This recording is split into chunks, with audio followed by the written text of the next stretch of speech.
Salam əziz dostlar. Bugünkü mövzumuz conditional sentezlər haqqındadır.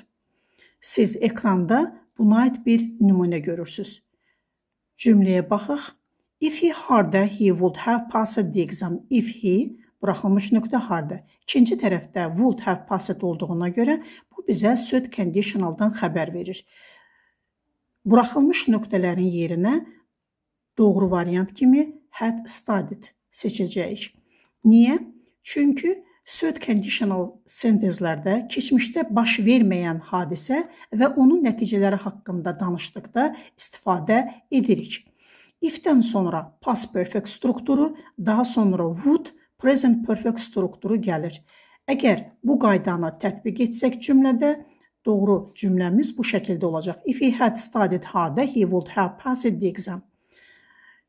Videonu bəyənməyi və paylaşmağı unutmayın. Daha çox insanlar bundan faydalansınlar. Diqqətinizə görə sağ olun.